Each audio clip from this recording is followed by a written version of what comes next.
Good morning, मैं विक्रम सिंह। तो चलिए आज की क्लास स्टार्ट करते हैं। हम आज की क्लास में हम आपको बताने वाले हैं कि आपने पिछले 2 क्लासेस देख चुके होंगे और ये पिछले 3 क्लासेस देख चुके होंगे और ये नंबर 4 का क्लास है। और ये नंबर 4 की क्लास में आपको मैं बताऊंगा वो ये है कि हमने कल देखा था आयनिक बॉन्ड, हम आज कोवेलेंट बॉन्ड की तरफ चलेंगे।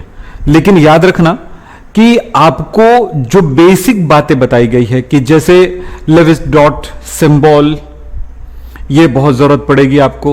इलेक्ट्रॉनिक कॉन्फ़िगरेशन, इसकी जरूरत पड़ेगी आपको। इसी तरह से और भी जो टॉपिक बताए गए वो सारे टॉपिक की जरूरत पड़ेगी। अगर आपने पीछे के टॉपिक नहीं पढ़े होंगे और आज अगर आप पहला एंट्री देते होंगे तो बहुत ही तकलीफ हो सकता है। थोड़ा सा ध्यान रखिएगा क्योंकि वो बातें बहुत जरूरी है। सो चलें, गुड मॉर्निंग वर्षा, चलते हैं। आपने सोडियम क्लोराइड के एग्जाम्पल पे तो काम कर लिया, मैं कुछ एग्जाम्पल दे रहा हूं, इसको करके देखो। तो एल्यूमिनियम का आपको मैंने बोला था ऑक्सीजन में क्या होगा, एल्यूमिनियम और ऑक्सीजन, सोडियम और नाइट्रोजन। आपको इतनी बात पता चल गया है कि जिनकी अंतिम कोश में इलेक्ट्रॉन 1 2 3 होता है, वैलेंस शेल इलेक्ट्रॉन कितना होता है 1 2 3 वो, और इसके ये है संयोजी कोश electron, valence shell electrons, number of valence shell electrons, जिसको क्या बोलते हैं valence electrons, number of valence shell electron, या इसको कहा जाता है वैलेंसी इलेक्ट्रॉन्स, जिसमें 1 से लेकर के 3 तक होता है। और दूसरी बात होगी 5 6 7 होता है। इस तरह के एलिमेंट नॉर्मल होता है वो मेटल, और इस तरह का एलिमेंट नॉर्मली होता है नॉन मेटल, यानी धातु अधातु। धातु वे जो इलेक्ट्रॉन दान करके पॉजिटिव आयन बनाता है, अधातु वे जो इलेक्ट्रॉन ग्रहण करके नेगेटिव आयन बनाता है। ये 2 चीजें। वॉइस आ नहीं आ रही है? वॉइस तो आ रही बेटा। तो यहां से देखें, ये 2 बातें होंगी। ये इलेक्ट्रॉन डोनेट करेगा कितना, इस बात पे डिपेंड करना। देखो, अगर अंतिम कोश में 1 इलेक्ट्रॉन है तो 1 इलेक्ट्रॉन डोनेट करेगा, 1 प्लस आएगा। 2 इलेक्ट्रॉन अंतिम कोश में तो 2 इलेक्ट्रॉन डोनेट करेगा, 2 प्लस आएगा। 3 इलेक्ट्रॉन अंतिम कोश में तो 3 इलेक्ट्रॉन डोनेट करेगा। जबकि यहां पर क्या है, अगर अंतिम कोश में 5 है तो 8 करने के लिए वो इलेक्ट्रॉन गेन करेगा, ग्रहण करेगा। तो कितना ग्रहण करेगा, 3, तो -3, 6 है तो -2 और 7 है तो -1। ये जानकारी मैं आपको दे चुका हूं। अब सवाल ये होता है कि इन दोनों के बीच में जो बॉन्डिंग होगी वो कैसा होगा। इन दोनों के बीच में केमिकल बॉन्डिंग होगी जिसे कहते हैं आयोनिक बॉन्ड। आयनिक बॉन्ड यानी कि इलेक्ट्रोवैलेंट बॉन्ड। क्लियर है? तो इस तरह की बातें हम कर चुके हैं और ये काफी प्रैक्टिस के साथ है। और मैंने आपको ये दिया है इसका अगर एक बच्चे ने पूछा है कि अगर 4 हो तो 4 की कंडीशन में वो दे भी सकता है, ले भी सकता है। पॉसिबिलिटी बहुत सारी चीजों की है जिसके साथ हम जब ये चीजें सरल चीजों को समझ जाएंगे तो थोड़ा सा रन करने में हमें आसान होगा। अगर हम सीधा सीधा ऊपर हाइट पे ले जाऊंगा तो शायद आपको समझने में तकलीफ होगी और बहुत ज्यादा कंफ्यूज हो गए। तो जहां पर कंफ्यूजन है, जहां पर अपवाद है, एक्सेप्शन है, उन चीजों को हम एक सिस्टम में ले जाने के बाद समझाते हैं। तो आपकी समस्या नहीं है, आप उसके लिए आप निश्चिंत रहिए, वो बताएंगे आपको। इन दोनों के रिएक्शन से क्या होगा, अंतिम कोश में 3 इलेक्ट्रॉन होता है, जैसे कि कैसे निकालना आपको पता है, और इसके अंतिम कोश में 6 इलेक्ट्रॉन होता है। आपको अभी पता चल गया है कि ये 3 इलेक्ट्रॉन दान करके Al+3 बना लेगा, और दूसरी तरफ अगर जाएं ऑक्सीजन की तरफ तो 6 इलेक्ट्रॉन है तो 2 इलेक्ट्रॉन ग्रहण करके -2 बना लेगा। फाइनल क्या हुआ, Al2O3 बन गया। यहां पर बात करते हैं सोडियम, इसके अंतिम कोश में 1 इलेक्ट्रॉन, नाइट्रोजन के अंतिम कोश में 5 इलेक्ट्रॉन। ये बातें हो चुकी है, बोलो तो क्या बनेगा, ये 1 इलेक्ट्रॉन डोनेट करके Na+ बनाएगा और ये 3 इलेक्ट्रॉन गेन करके n-3 बनाएगा और फाइनल क्या बनेगा, Na3n। इस तरह से ये विद्युत संयोजी बंध है क्योंकि प्लस और माइनस चार्ज आ रहे हैं। और कारण क्या है, अंतिम कोश में इलेक्ट्रॉन की उपस्थिति, एक मेटल है और एक नॉन मेटल है। इतनी बातें हमने किया है, इतनी बातें हमने समझा है पिछली क्लासेस में। आज पूरी की पूरी बातें, पूरी क्लासेस बिल्कुल किसी नोट्स के बेस पर देखते हैं क्या बता सकते हैं। आज की क्लास बहुत जरूरी है आपके लिए। चलिए ये देख लें ये बातें। ग्रुप फर्स्ट के एलिमेंट ऑक्सीडेशन नंबर +1, ग्रुप 2 के एलिमेंट्स ऑक्सीडेशन नंबर +2, ग्रुप 13 के एलिमेंट ऑक्सीडेशन नंबर 3। अब फिर आ जाए 4 के बारे में हम अभी कोई जानकारी नहीं देना चाहते हैं ताकि कंफ्यूज ना हो। और उसके बाद ग्रुप 15 के एलिमेंट्स -3, 16 के एलिमेंट -2 और ये कितना है 17 के -1 और ये 0। तो इसका मतलब है ये इधर का एलिमेंट इधर के एलिमेंट के साथ रिएक्शन करके आयनिक कंपाउंड बनाती है। किसी एक को लेकर के किसी दूसरे के साथ जोड़ सकते हो, प्लस वाले को नेगेटिव के साथ। लिथियम नाइट्रोजन के साथ बनाएगा लिथियम Li3n, बात समझ में आ रहा होगा। सोडियम इसी के अगर n के साथ मिला तो क्या बनाएगा Na3n। पोटेशियम n के साथ मिलकर के बनाएगा K3n। समझ में आ गया इतनी बातें। इसी तरह से अगर हम मैग्नीशियम की बात करें तो मैग्नीशियम कितना, मैग्नीशियम n के साथ क्या बनाएगा, सोचो ये 2 उधर चला गया 3 इधर आ गया तो क्या बनेगा Mg3n2। इसी तरह से बोलो Mg का या कैल्शियम वेल्शियम जो भी लेना चाहे ले सकते हो, कैल्शियम ले लो, कैल्शियम का n के साथ क्या बनेगा Ca3n2। इस तरह की बातें हम नॉर्मली बोल सकते हैं, समझ सकते हैं, कर सकते हैं, ठीक है। इसी तरह से अगर हम एल्यूमिनियम की बात करें तो एल्यूमिनियम n के साथ क्या बनाएगा, एल्यूमिनियम का +3 है, इसका -3 है, 3 इधर चला गया 3 इधर चला गया, Al3n3। जो नंबर है दोनों सेम है या एक दूसरे के साथ इसका सरलतम अनुपात जा सकता है, ठीक है। सिंपलेस्ट रेशियो में इसको लिख सकते हैं। जब रेशियो क्या होगा 3:3 यानी कि 1:1, 3 एकम 3 3 एकम 3 वैसे रेशियो बोलेंगे तो ये बनाएगा Aln। यही समझना है। तो जिसके साथ जोड़ने का मन करता है जोड़िए। चाहे अब पोटेशियम को मैं सल्फर के साथ जोड़ूं तो क्या मिलेगा, बस समझ में सबको आ चुका होगा K2S। समझ में आ रही बातें, ये समझ में आ चुका होगा सबको, बोलो हां।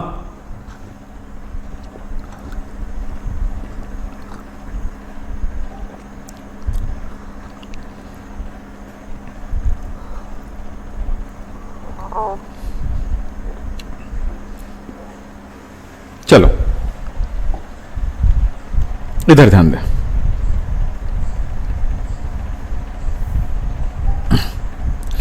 आयनिक बंध को प्रभावित करने वाले कौन कौन सा फैक्टर हैं वो समझें। आयनिक बॉन्ड हमने पढ़ लिया कैसे बनाते हैं आयनिक बॉन्ड, और आयनिक बॉन्ड जब बनता है किन्हीं दो एलिमेंट्स के बीच में तो इस तरह के कंपाउंड को जो बनता है, जैसे कि NaCl बना, CaCl2 बना, AlCl3 बना, जो भी हमने अभी बनाया था, ये आयनिक कंपाउंड कहलाता है। क्योंकि उनके बीच में कौन सा बॉन्ड है, आयनिक बॉन्ड है। आयनिक बॉन्ड है और क्या कह सकते हैं इसको, इलेक्ट्रोवैलेंट बॉन्ड भी कहते हैं ना, इलेक्ट्रोवैलेंट बॉन्ड भी कहते हैं। तो इसमें क्या है, अगर आयनिक बॉन्ड कहें तो भैया Na एक आयन है, Cl एक आयन है, आयन आयन के बीच में जब अट्रैक्शन होता है तो जो बॉन्ड बनता है उसको आयनिक बॉन्ड कहेंगे। इलेक्ट्रोवैलेंट बॉन्ड क्यों कहते हैं, अभी बात हो चुकी थी कि इसमें प्लस चार्ज है, इसमें माइनस चार्ज है, इलेक्ट्रिसिटी है, इलेक्ट्रिसिटी के कारण जो बॉन्ड बनता है इसको आयनिक बॉन्ड कहेंगे या इलेक्ट्रोवैलेंट बॉन्ड कहेंगे। आयनिक बंध, विद्युत रासायनिक बंध। ओके, हम समझेंगे आज अब दूसरा है कि आयनिक बॉन्ड को कौन कौन से फैक्टर है जो इफेक्ट करती है, factors influencing ionic bond formation. Ionic bond बनने में कौन कौन सा फैक्टर है जो प्रभावित करती है, थोड़े शॉर्ट में फिर थोड़े डिटेल में। फर्स्ट, आयनन विभव। आयनाइजेशन एंथैल्पी क्या है आप सबको पता होगा, इलेक्ट्रॉन निकालने के लिए लगने वाली ऊर्जा, वैलेंस शेल से एक इलेक्ट्रॉन को निकालने के लिए जितनी एनर्जी लगती है उस एनर्जी को हम कहते हैं इलेक्ट्रॉन आयनाइजेशन एंथैल्पी या आयनाइजेशन एनर्जी, आयनन ऊर्जा कहते हैं।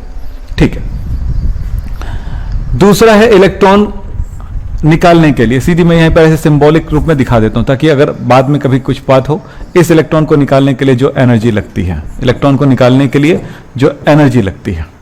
ठीक है, ये हो गया।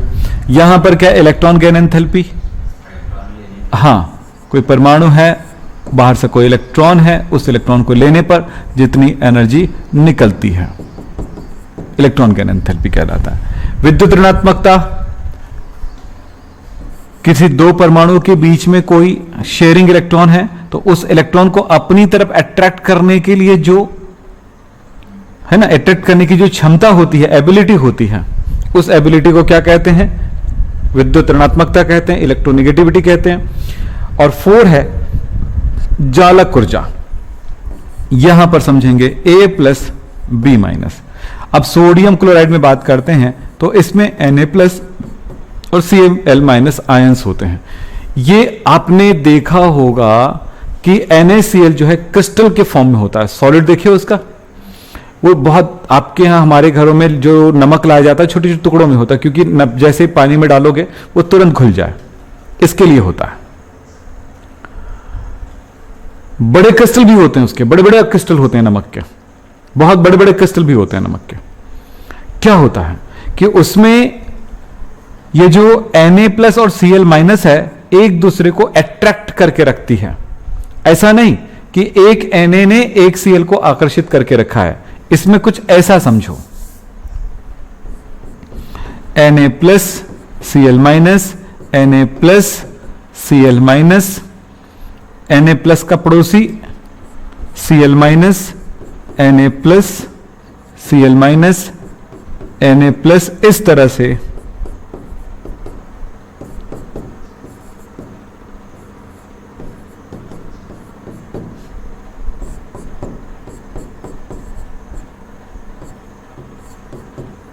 इस तरह से आप एक प्लेन में देख रहे हो, एक जगह मैं फैला दिया हूं, तो हर एक सोडियम का पड़ोसी देखो, एक प्लेन में 4 सोडियम क्लोराइड आयन है, सोडियम का पड़ोसी क्लोराइड है, देख रहे हैं? तो क्लोराइड का पड़ोसी भी तो 4 सोडियम है, एक लेवल में है, देखो है, ये तो एक प्लेन में हुआ ना। ऊपर भी अगर सोडियम है तो देखो, हां मेरी बात समझो, सोडियम जो है 6 क्लोराइड से घिरा होता है,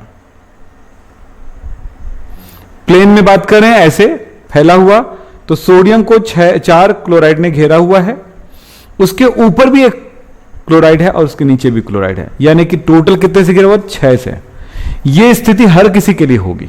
मतलब यह कहते हैं कि एक NaCl का क्रिस्टल है, तो उस NaCl के क्रिस्टल में Na+ की नंबर जो होगी वो और Cl- की जो नंबर होगी वो दोनों बराबर होगा। नंबर ऑफ Na+ और नंबर ऑफ Cl- आयंस बराबर होंगे, जो कि Na+ 6 Cl को आकर्षित कर रही है पर एक Na+ और पर एक Cl- 6 Na+ को आकर्षित कर रही होती है। यहां पर ऐसा नहीं होता है कि एक Na+ और दूसरा Cl- एक दूसरे को आकर्षित करके छोटे छोटे मॉलिक्यूल्स जैसी स्ट्रक्चर बना जाए, ऐसा कुछ बन जाए, ऐसा नहीं बनता है। अगर ऐसा होता तो ये ठोस ना बना करके वो गैस बना लेता। क्यों? क्योंकि इन दोनों के बीच में तो अट्रैक्शन है पर इन दोनों के बीच में नहीं है, और वो गैस के फॉर्म में फैल जाता, जैसे होता है ना N2, 2 नाइट्रोजन परमाणु ट्रिपल बॉन्ड से जुड़े हुए हैं, ऐसा बोलते हो, हाइड्रोजन सिंगल बॉन्ड से जुड़े हुए हैं, तो ये अलग अलग होने की वजह से ये गैस है, ये भी गैस है, जबकि NaCl ऐसा गैस के रूप में नहीं फैल सकती है। रीजन यही है। समझ में आ रही कुछ बातें? चले, तो कुछ बातें यहां पर समझने हैं। तो इनमें इन परमाणु, इन आयनों के बीच जो लगने वाला जो आकर्षण होता है, इस आकर्षण को कहा जाता है जालक। इसको जालक कहते हैं, जो बना हुआ था उसको जालक कहते हैं, लैटिस बोलते हैं, क्रिस्टल लैटिस, क्रिस्टल जालक या क्रिस्टल लैटिस कहते हैं। तो क्या बोला हमने कि एक निश्चित अरेंजमेंट होता है। मेरी बात समझोगे? आयनिक क्रिस्टलों में उनके आयन एक निश्चित अरेंजमेंट में होते हैं, एक निश्चित व्यवस्था में होती है। आयनिक क्रिस्टल में उनके जो आयंस होते हैं वो एक निश्चित व्यवस्था में होती है। क्या व्यवस्था थी? मैंने बताया, एक Na+ को 6 Cl- ने घेरा हुआ है, एक Cl- को 6 Na+ ने घेरा हुआ है, और इस तरह से हर एक आयन को दूसरे आयन के द्वारा वो घेरा रहता है, और इस तरह से वो बहुत बड़ी स्ट्रक्चर बनाती है। तो इसे कहा जाता है क्रिस्टल लैटिस। सिंपल भाषा में बोलेंगे इसी को क्रिस्टल लैटिस बोलते हैं। अब अभी बेटा क्रिस्टल लैटिस समझा दो, पूरा का पूरा बोलोगे तो ये पॉसिबल अभी है नहीं, क्योंकि इसको भी समझने के लिए काफी एफर्ट लगाने पड़ेंगे, और वो एफर्ट के लिए आपको 12th का फर्स्ट क्लास, किसमें? 12th में आपको चैप्टर नंबर 1 में मिलेगा। चैप्टर नंबर 1 सॉलिड स्टेट में मिलेगा, ठोस अवस्था में। वो हम आपको पढ़ाएंगे उस टाइम पे, उस टाइम की बात अलग होगी। ठीक, चलो। तो अभी हमने कुछ कुछ चीजें देखे हैं, और इसके साथ मैं आपको कुछ जानकारियां दूंगा, देखते रहिए। तो इस जगह पर जालक ऊर्जा शब्द का उपयोग किया गया है, लैटिस एनर्जी का उपयोग किया गया। 1 मोल आयनों के द्वारा, 1 मोल धनायन, 1 मोल ऋणायन, 1 मोल आयनों के द्वारा या जालक बनने पर, क्रिस्टल बनने पर जितनी एनर्जी रिलीज होती है, क्या बोला मैंने? 1 मोल क्रिस्टल के निर्माण में भी बोल सकते हो, 1 मोल क्रिस्टल बनने पर जितनी एनर्जी रिलीज होती है उस एनर्जी को जालक ऊर्जा कहते हैं। अब मैं यहां पर शॉर्ट में बताऊंगा, फिर इसके डिटेलिंग चलूंगा। ओके, तो पहले समझो आयनन विभव, आयनाइजेशन एंथैल्पी।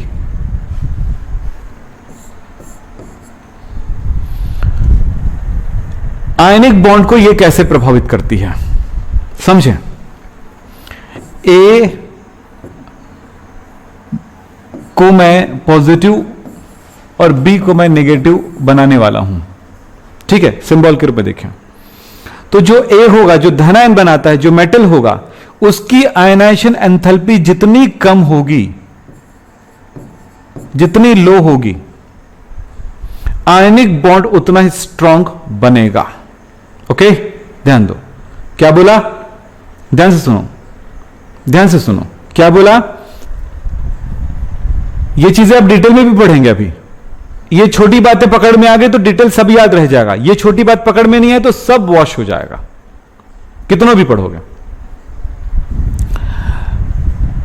आयनिक बॉन्ड ज्यादा स्ट्रांग तब होगा जब पॉजिटिव आयन बनाने वाला यानी मेटल, उसकी आयनाइजेशन एंथैल्पी क्या होगी? कम होगी। ओके, लो होगा। दूसरी बात है, क्योंकि ये इलेक्ट्रॉन दान करता है, क्या करता है? ये इलेक्ट्रॉन, ए जो है इलेक्ट्रॉन डोनेट करता है और क्या बनाता है?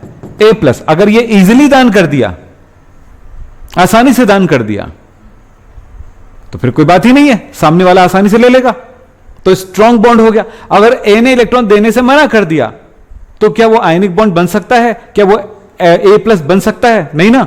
या बहुत ज्यादा एनर्जी लग रही है उसमें से इलेक्ट्रॉन निकालने के लिए, ज्यादा एनर्जी लग रही है, मतलब आयनन ऊर्जा ज्यादा है, तो फिर वो स्ट्रांग बॉन्ड नहीं बन सकता। स्ट्रांग बॉन्ड बनने के लिए क्या जरूरी है? कि ए के द्वारा आसानी से इलेक्ट्रॉन डोनेट कर देना। चलें, second, electron gain enthalpy B के लिए लागू होगा। किसके लिए लागू होगा? बी के लिए। बी इलेक्ट्रॉन गेन कर लेगा, समझेंगे? तो एनर्जी जो डोनेट करेगा, बी इलेक्ट्रॉन इजीली गेन करेगा तो एनर्जी जो है ज्यादा डोनेट करेगा। समझ रहे हो? इजीली इलेक्ट्रॉन गेन करेगा तो एनर्जी ज्यादा डोनेट करेगा। इजीली कब गेन करेगा? जब छोटा होगा। समझ रहे हो? क्योंकि न्यूक्लियस उसको अट्रैक्ट करेगा, न्यूक्लियस उसको आकर्षित करेगा। तो आसानी से इलेक्ट्रॉन ग्रहण करने पर ज्यादा एनर्जी दान करेगा। मतलब हुआ कि ज्यादा एनर्जी दान हुआ, मतलब क्या हुआ?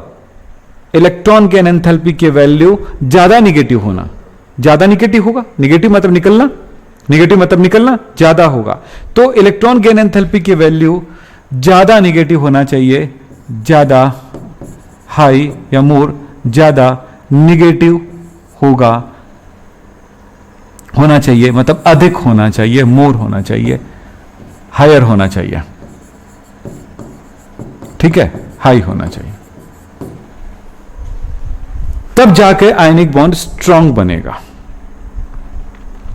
ठीक है, इसका सीधा सा मतलब है कि दोनों को हम समझते चलते हैं। तो स्ट्रांग बॉन्ड के लिए क्या है? ये ज्यादा होना चाहिए, पहले समझ लो ना, फिर मैं डिटेल करूंगा और कुछ बातें। विद्युत ऋणात्मकता, इलेक्ट्रोनेगेटिविटी दो एलिमेंट्स के बीच में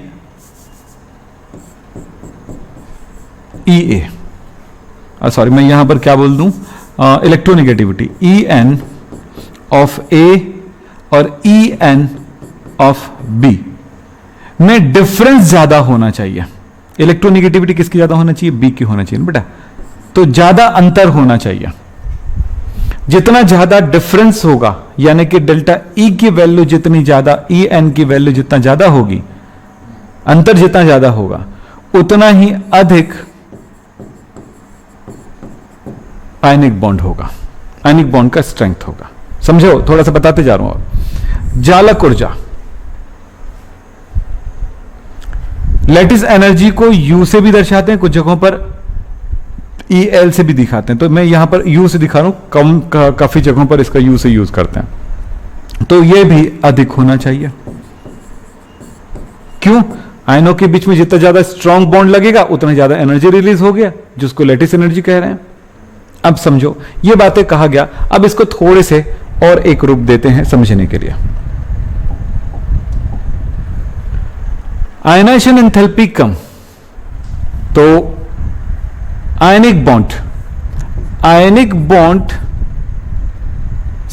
का स्ट्रेंथ ऑफ आयनिक बॉन्ड का स्ट्रेंथ तब ज्यादा होगा जब ये IE की वैल्यू कम होगा, इनवर्सली प्रोपोर्शनल।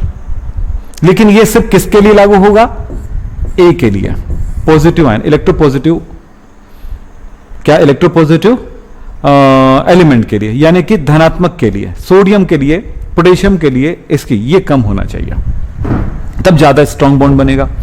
दूसरी बात है, बी के लिए होता है कि EA की वैल्यू डायरेक्टली प्रोपोर्शनल होगा। बोलो किससे?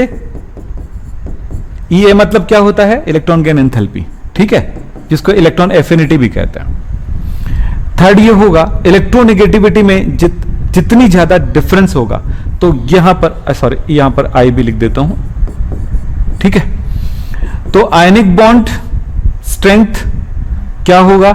जितना ज्यादा डिफरेंस होगा, मतलब चेंज होगा, है ना, उसमें ज्यादा डिफरेंस होना चाहिए, अंतर होना चाहिए। EA में जितनी ज्यादा अंतर होगा, ठीक। फिर थर्ड बातें होती है जालक ऊर्जा, इसमें भी बात होता है IB की वैल्यू U के डायरेक्टली प्रोपोर्शनल होगा। आप जैसे भी समझना चाहें, ऐसे समझना चाहें, ऐसे समझना चाहें, इसके मोर डिटेल्स हैं। अगर उन डिटेल्स की तरफ जाना चाहें तो हम बिल्कुल आपको पढ़ाते हैं। चलिए, हो गया? सबने नोट कर लिया? सबने समझ गया? बोलो।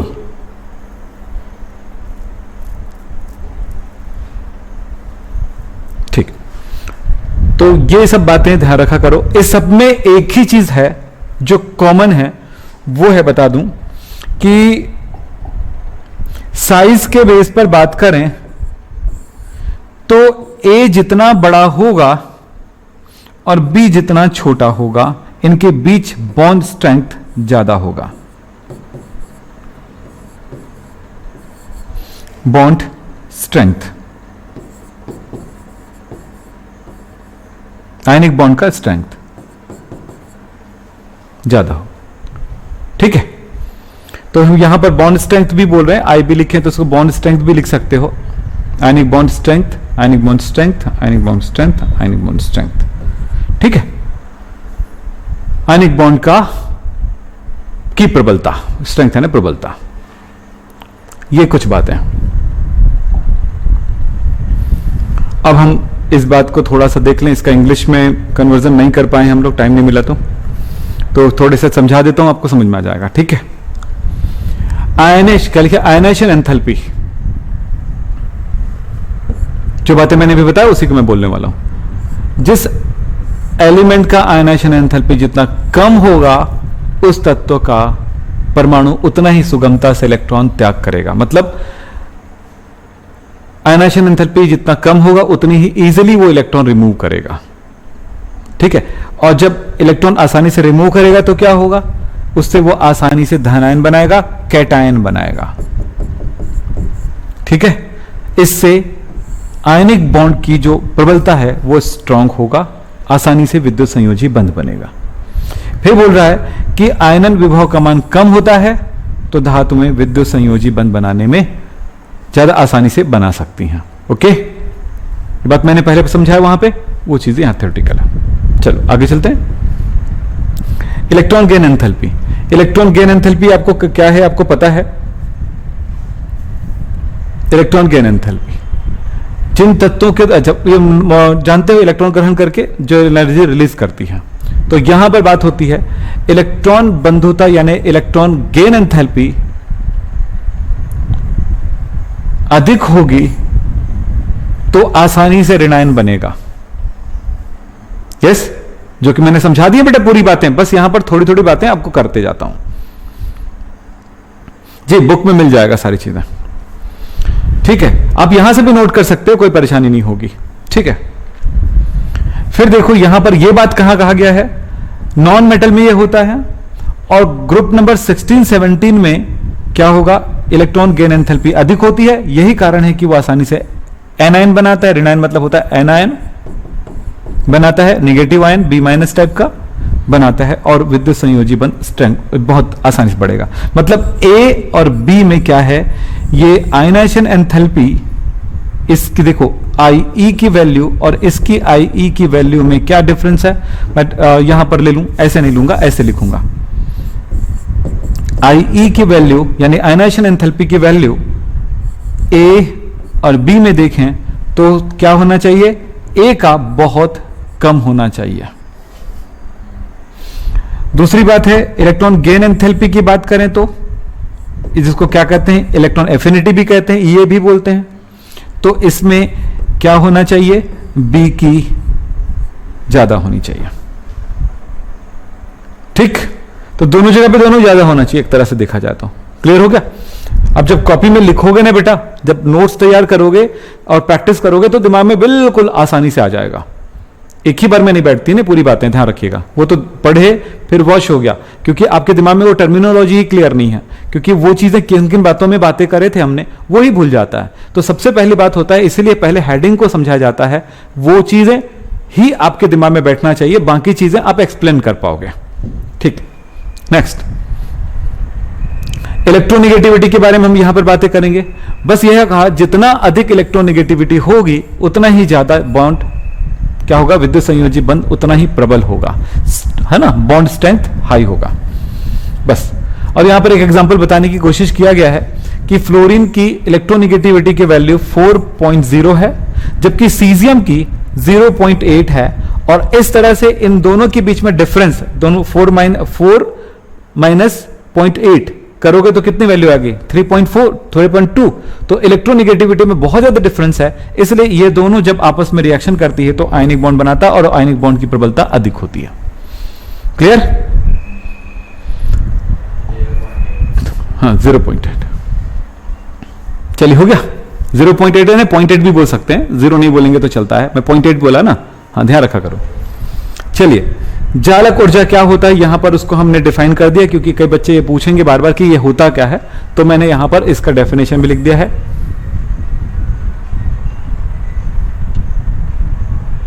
चलिए, वे ये आयन मतलब जो पॉजिटिव आयन नेगेटिव आयन है, आयन क्रिस्टलों में विद्युत आकर्षण बलों के कारण एक दूसरे को क्या करते हैं, एक दूसरे के साथ निश्चित रूप से बंधे होते हैं। इस तरह का जो बंधन होता है, इस बंधन को बोलते हैं हम लोग जालक, क्रिस्टल जालक। क्या बोला कि पॉजिटिव आयन नेगेटिव आयन एक निश्चित ऑर्डर में अरेंज रहते हैं। इस अरेंजमेंट को कहा जाता है क्रिस्टल लैटिस या क्रिस्टल जालक। अब सवाल यह होता है, क्रिस्टल जालक तो हो गई, फिर बात होता है कि क्रिस्टल यह होता है जालक ऊर्जा। एक मोल आयनिक क्रिस्टल का उसके आयनों से निर्माण होने पर जितनी ऊर्जा उत्सर्जित होती है उसे उसकी जालक ऊर्जा कहते हैं। मैंने बताया था एक मोल आयन के आपस में मिलने से या एक मोल क्रिस्टल जो है अपने आयनों से बनाने पर जितनी एनर्जी रिलीज होती है, उत्सर्जित होती है, एमिट होती है, उस एनर्जी को बोला जाता है जालक ऊर्जा। जालक बनाने, क्रिस्टल बनाने मतलब जालक बनाने में। अब जालक ऊर्जा से क्या फर्क पड़ता है, ये जालक ऊर्जा को भी बहुत ज्यादा डिटेलिंग कर दिया गया है यहां पे, तो वो आपको मैं बता दूं। मैं इतना ही बोलना चाहूंगा, अगर आयनिक बॉन्ड की बात आती है तो पूछा गया कि लैटिस एनर्जी ज्यादा होने पर, यानी जालक ऊर्जा ज्यादा होने पर आयनिक बॉन्ड का स्ट्रेंथ कम होगा कि ज्यादा होगा? बोलो, मैंने बताया था थोड़ी देर पहले, लैटिस एनर्जी ज्यादा होने पर, बोलो, लैटिस एनर्जी ज्यादा होने पर आयनिक बॉन्ड स्ट्रेंथ ज्यादा होगा कि कम होगा? ज्यादा ही होगा ना, आयनिक बॉन्ड स्ट्रेंथ हाई होगा। ओके, चलिए अब ये अगर समझना चाहते हैं तो समझ सकते हैं, नहीं तो इसकी जरूरत नहीं है। फिलहाल मैं छोटी सी बात हूं, जालक ऊर्जा का मान ज्यादा कब होता है? यहां पर ध्यान रखो, आयनों का आकार छोटा होने पर उसके नाभिकों के बीच की दूरी कम होती है, जिससे नाभिक से लगे हुए, मतलब सीधी सी बात कहूंगा यार, एक बात थोड़ा सा बहुत लंबा बताने की जरूरत नहीं है। पॉजिटिव आयन और नेगेटिव आयन की बात होती है, ठीक है? तो पॉजिटिव आयन रिलीज करे इलेक्ट्रॉन और नेगेटिव आयन एक्सेप्ट करे इलेक्ट्रॉन, ठीक है? सीधी सी बात है। तो इस जगह पर ये थोड़ा बड़ा और ये छोटा हो तो उस जगह पे बॉन्डिंग बहुत स्ट्रांग होता है, ठीक है? और इस तरह से क्या बनता है, उसकी जालक ऊर्जा उच्च होती है। दूसरी बात है आयनों पर उपस्थित आवेश की वैल्यू। आयनों पर उपस्थित आवेश का मान उच्च होने पर लगने वाला आकर्षण बल बढ़ जाता है। फिर बात करते हैं, ये स्पेशली आपको ज्यादा नहीं समझाना है, ये आगे की क्लासेस के लिए है, लेकिन जो डीप में जाना चाहते हैं उनके लिए मैं थोड़ी थोड़ी बातें पढ़ा देता हूं। ये जरूरी नहीं है ना, इसको इतना एक्सप्लेन करने की जरूरत नहीं, मैं जितना बताया उतना ही, ठीक? तो ये आपके लिए है, थोड़ा थोड़ा मैं आपको समझा देता हूं। आयनिक बंध निर्माण के लिए क्या जरूरी है, तो वही बात फिर से आप आगे बढ़ेंगे, क्या जरूरी होता है थोड़ा सा समझेंगे। आयनन ऊर्जा का मान कम होना, इलेक्ट्रॉन बंधुता का मान ज्यादा होना, यही सब बातें हैं ना, अभी पढ़े थे। ये थोड़ी सी डिटेलिंग किया गया है, आप इसको जब एक एक करके चल रहा हूं आगे तो आप बाद में इसको नोट कर लीजिएगा, जो जो बताया जा रहा है इसको, ठीक है?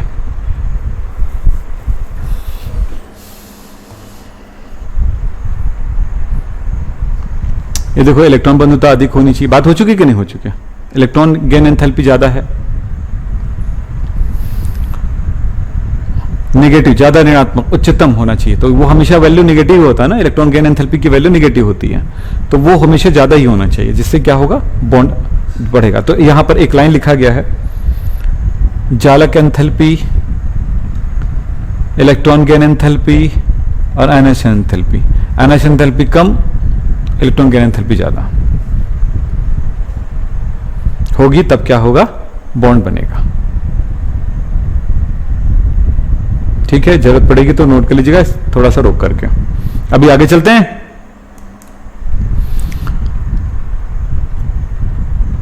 अब जो चीजें इसको बनाने में मदद करती है, ध्यान रखोगे, आयनिक बॉन्ड को बनाने में जो चीजें मदद करती है, जैसे ionisation enthalpy, electron gain enthalpy,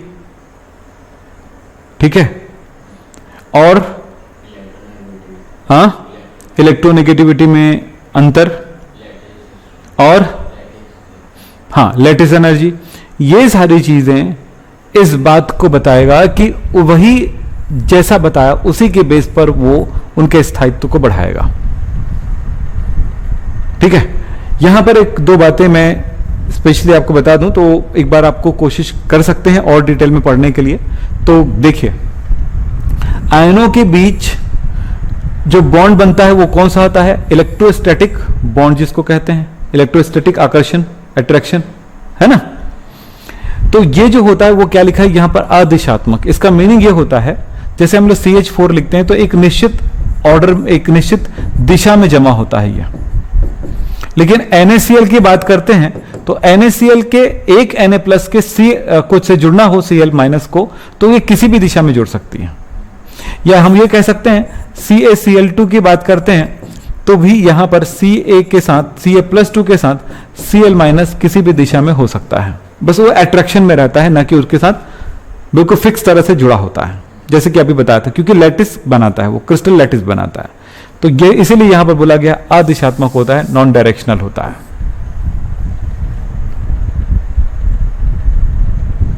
और इसी कारण से यहां पर बोला गया आयनों के चारों ओर एक समान क्या होता है? बल होता है। यानी धनायन को ऋणायन, जितने भी ऋणायन घेरा होगा वो समान रूप से अट्रैक्ट करके रखा होता है। ये बेटा आपकी रीडिंग के लिए है जितनी बातें बताई गई है, और मैं कुछ कुछ बातें यहां पर से मैं बताना चाह रहा हूं ताकि आप उसको एक बार अपने हिसाब से पढ़ लेंगे।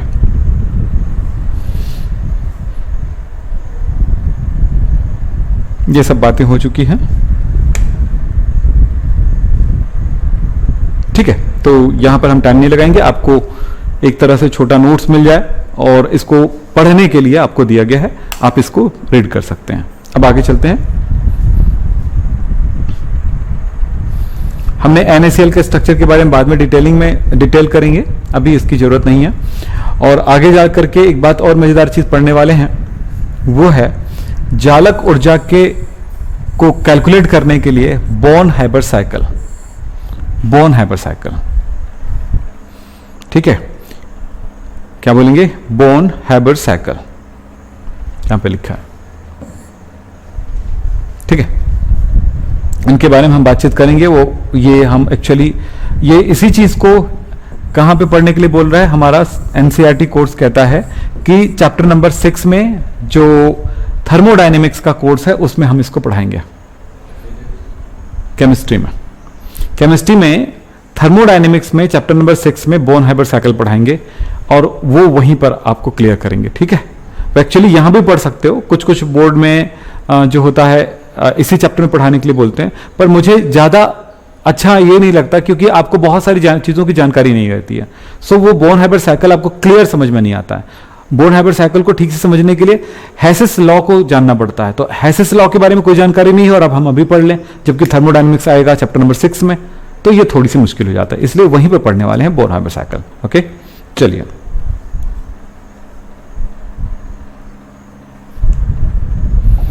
ये नहीं दिखाई देगा, चिंता मत करो। चित्र थोड़ा सा इसको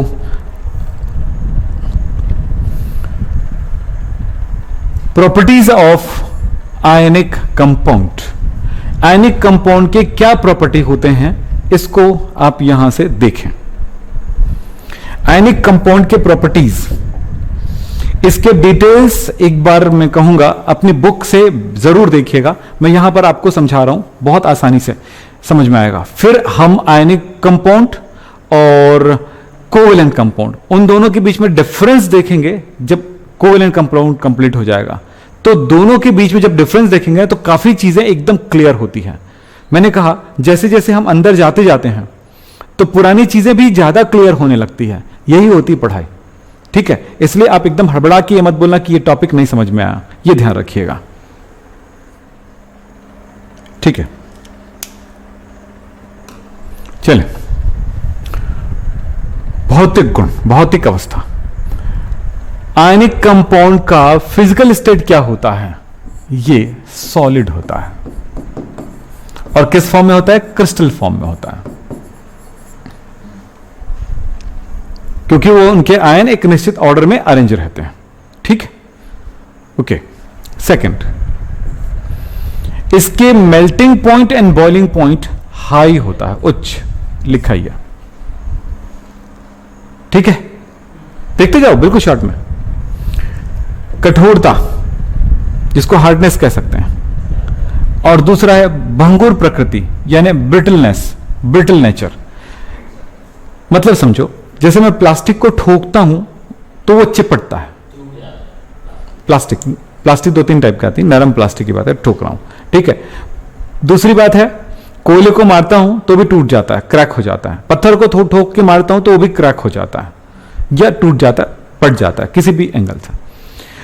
लेकिन अगर मैं किसी सॉलिड में, मोम जानते हो, वैक्स को जब मारता हूं तो थोड़ी सी चिपटने जैसी स्थिति आ जाती है। प्लास्टिक 2 टाइप का हो गया आपके पास, कुछ को जब हथौड़े से ठोकते हो तो चिपटती जाती हैं और कुछ टूटने लगती हैं। जैसे प्रेस का हैंडल है या प्रेशर कुकर का हैंडल है, उनको ठोकोगे तो टूटती है, भले बहुत ताकत से मारने पर टूटती है लेकिन टूटती है। टूट करके बिखरना ब्रिटलनेस कहलाता है, भंगुरता कहलाता है। और चिपट जाना, ठीक है, इसको पता नहीं क्या कहते हैं, ठीक है, इसको हम लोग कुछ तो बोलते हैं, भूल रहा हूं मैं, ठीक है।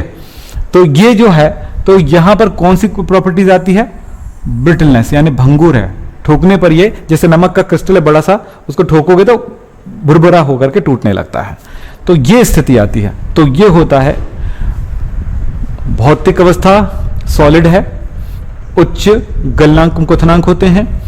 कठोरता जो है ये कठोर होता है, पर लेकिन ये इसको ठोकने पर क्या हो जाता है, ये टूटने लगता है। जैसे मोम है, मोम कैसा रहता है? नरम रहता है, तो वो कोवेलेंट कंपाउंड है। वैक्स जो है कोवेलेंट कंपाउंड है, अगर वो सॉलिड फॉर्म में है तो नरम रहता है, ठीक है, मोम की तरह। प्लास्टिक भी एक कोवेलेंट कंपाउंड है, तो वो कैसा होता है? नरम होता है, यस। लेकिन ये कैसा है? आयनिक कंपाउंड कैसा होता है? शक्कर है, शक्कर में नरम नहीं है वो कोवेलेंट कंपाउंड होने के बावजूद, वो भी ब्रिटल होता है। तो कुछ जगहों पर अपवाद आपको मिल सकता है, लेकिन 90% जो आयनिक कंपाउंड की जो विशेषता होती है वो कैसा होता है? वो कठोर होता है, हार्ड होता है और वो ब्रिटल होता है। विलेयता, ये अधिकांश जो आयनिक कंपाउंड है वो जल में विलेय होता है।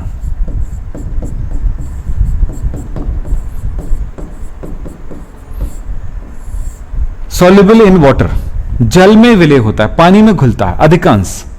सबको नहीं कह सकते ना, इनके घुलने के लिए 2 बातों की बहुत जरूरत पड़ती है, तो थोड़ी देर में बताऊंगा उसके बारे में, किस चीज की जरूरत है आपको घुलने के लिए। फिर इसके बाद आता है विद्युत चालकता, electrically conductivity. Electrical conductivity, electrically conduct नहीं होता है, ये जब सॉलिड क्रिस्टल फॉर्म में होता है तो ये इंसुलेटर होता है, मतलब कुचालक होता है। सॉलिड फॉर्म में, क्रिस्टल के फॉर्म में विद्युत धारा नहीं प्रभावित होती है। यानी अगर सूखा नमक हो और उसमें आपने इलेक्ट्रिसिटी डाल दी है, एक तरफ करंट डाल रहे हो, एक तरफ उंगली डाल दिए, तो विद्युत धारा नहीं बहेगा, करंट नहीं लगेगा। लेकिन अगर 2-4 बूंद डाल दिए यानी पिघल गया, तो ये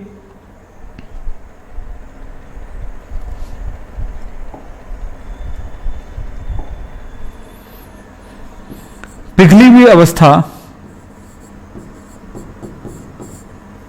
या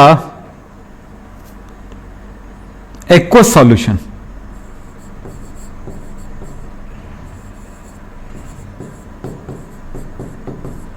यानी जेली विलियन,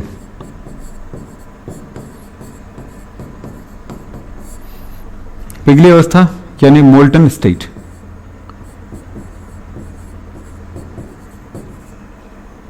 पिघली अवस्था में हो या क्या हो, पानी में घुला हो, दोनों स्थिति में ये कंडक्टर होता है, चालक होता है। क्योंकि दोनों स्थिति में क्या होता है, ए बी जो है वो टूट करके ए प्लस और बी माइनस बना लेता है, ठीक है। बात समझना? ये स्थिति होती है इसकी।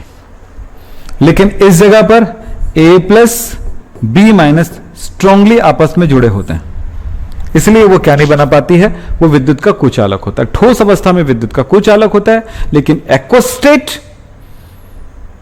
या एक्वस सॉल्यूशन या फिर बोलेंगे मोल्टन स्टेट, दोनों स्टेट में ये विद्युत धारा इसमें चालक होती है, क्योंकि वो आयन फ्री हो जाता है और वो गति करने लगती है, मूव करने लगता है, और इस तरह से विद्युत धारा बहने लगती है। आयनिक अभिक्रियाएं बहुत ही इसका फास्ट होता है, आयनिक अभिक्रियाएं देती हैं, इसलिए ये फास्ट होता है। फास्ट क्यों होगा? क्योंकि वो आयन फ्री है। अगर पानी में आपने NaCl को घोल के रखा है तो क्या है वो? Na+ और Cl- वो फ्री है, मूव कर रही है। अगर आपने इसमें AgNO3 डाला तो Ag+ और NO3 दोनों है, और चूंकि इन दोनों के बीच में अट्रैक्शन बहुत स्ट्रांग होता है, तो ये दोनों AgCl बन करके अलग हो जाता है और NaNO3 बनता है फाइनली। तो समझ में आ गई ये किस कंडीशन में हुआ? इसमें अभिक्रियाएं बहुत ही फास्ट होता है। चलिए, आयनिक रिएक्शन फास्ट होते हैं। समावयवता यानी कि आइसोमेरिज्म, ये आइसोमेरिज्म इसमें होता ही नहीं, तो मैं समझाऊंगा क्यों। तो नहीं होता है, लिख दो, ठीक है। इसमें आइसोमेरिज्म नहीं पाई जाती। आइसोमेरिज्म क्या है मैं आगे जाके बताऊंगा। जो मॉलिक्यूल बनाएगा ना जो पदार्थ, वही आइसोमेरिज्म प्रदर्शित करेगा, ये मॉलिक्यूल नहीं बनाती है। तो ये आइसोमेरिज्म क्या है, अगर हम जाएं तो बहुत ही ज्यादा डिटेल तो नहीं है, पर समझाने में अभी टाइम लग जाएगा। समझ रहे हो ना? नहीं नहीं, ऐसा नहीं होता है। ये कोवेलेंट कंपाउंड में मिलता है, कोवेलेंट कंपाउंड में मिलता है। क्यों मिलता है इसके रीजन भी बताऊंगा। कि एक्चुअली एटम का अरेंजमेंट जो होता है, 10th में भी था। अच्छा, तो समझ सकते हैं आप, 10th में था क्या? तो एक छोटा सा एग्जांपल मैं आपको दे दूं, अगर आप समझ रहे हो तो। 10th में पढ़े हो तो मुझे समझाने में कोई तकलीफ नहीं है। सिंपल सा एक बात कहें, C2H6O की बात करें, ये मॉलिक्यूलर फॉर्मूला सेम होता है दो या दो से अधिक तरह के कंपाउंड की। यानी कंपाउंड अलग है पर मॉलिक्यूलर फॉर्मूला सेम है। यानी कार्बन की संख्या समान है, 6 ऑक्सीजन और ऑक्सीजन की संख्या समान है। कार्बन, हाइड्रोजन, ऑक्सीजन समान होंगे, लेकिन ये दो अलग अलग तरह के कंपाउंड बनाते हैं। क्यों? क्योंकि इसका अरेंजमेंट अलग है। COC, तो ये CH3 CH3 CH3O CH3। दूसरा क्या बनाया? CH3 CH2OH। अब देखो इसमें क्या हुआ, ये ईथर है, डाई मिथाइल ईथर है, जबकि ये OH है यानी कि अल्कोहल है। अब बेटा कई ऐसे बच्चे होंगे जिन लोगों की एक्चुअली 10th में अच्छी पढ़ाई नहीं होगी, तो उनको समझा पाना गलत हो जाएगा। लेकिन जो बच्चे 10th में पढ़े हैं उनके लिए बिल्कुल हम बता सकते हैं। सेम मॉलिक्यूलर फॉर्मूला होगा, यानी कि अणुसूत्र कहते हैं, मॉलिक्यूलर फॉर्मूला है वो सेम है, परंतु स्ट्रक्चरल फॉर्मूला अगर डिफरेंस है तो उस कंडीशन में वो क्या हो जाएगा? डिफरेंट स्ट्रक्चरल फॉर्मूला होने की कंडीशन में, यानी कि अंतर होने की कंडीशन में, स्ट्रक्चर फॉर्मूला अंतर होने की कंडीशन में वो अलग कंपाउंड है। तो दो या दो से अधिक कंपाउंड, दो या दो से अधिक यौगिक जिनके स्ट्रक्चरल फॉर्मूला अलग है या 3D अरेंजमेंट उनके एटम्स का अलग है, तो वो कंपाउंड ही अलग है लेकिन उसके मॉलिक्यूलर फॉर्मूला समान है। तो इस घटना को, इस फिनोमिना को हम क्या कहते हैं?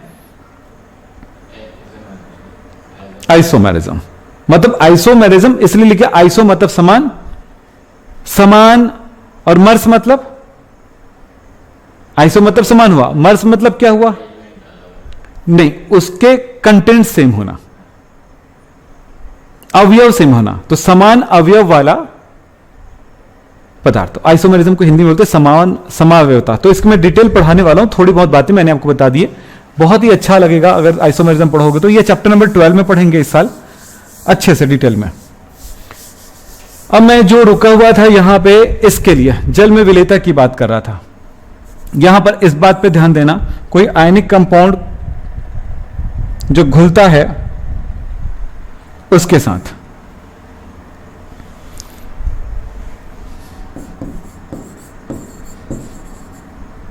हाइड्रेशन एनर्जी या एंथैल्पी, एनर्जी भी लिख सकते हो, हाइड्रेशन एंथैल्पी ज्यादा होगा लैटिस एनर्जी से।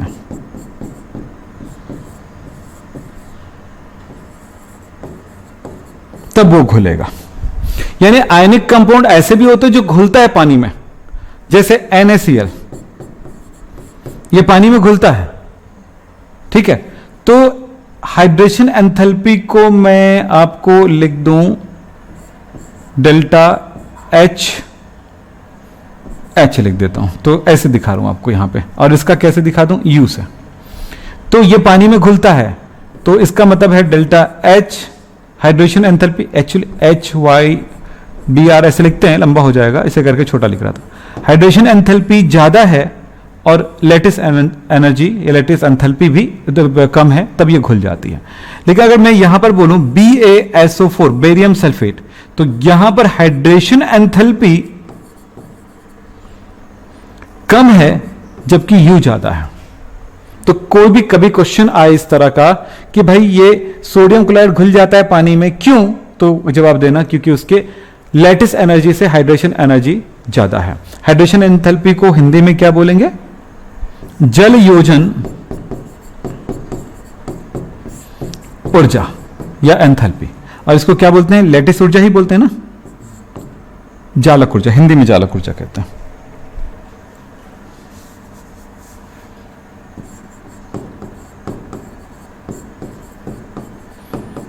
तो इसका मतलब हुआ NaCl का जल योजन ऊर्जा ज्यादा है उसके जालक ऊर्जा से, इसलिए यह घुलता है।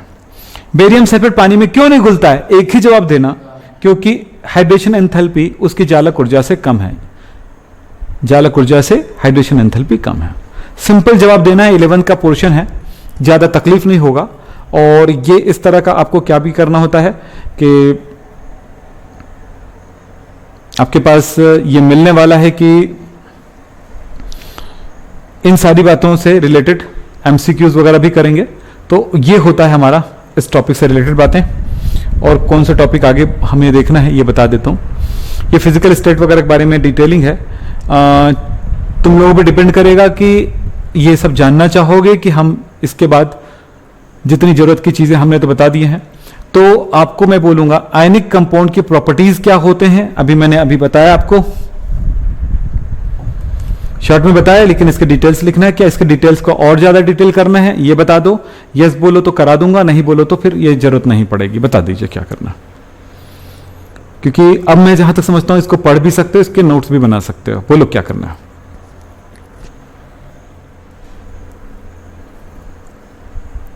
चलो डिटेल कर देंगे, ओके ठीक है। तो आज की क्लास यहीं पे समाप्त करते हैं। नमस्कार, धन्यवाद, कल इसके डिटेलिंग करेंगे। Okay, thank you.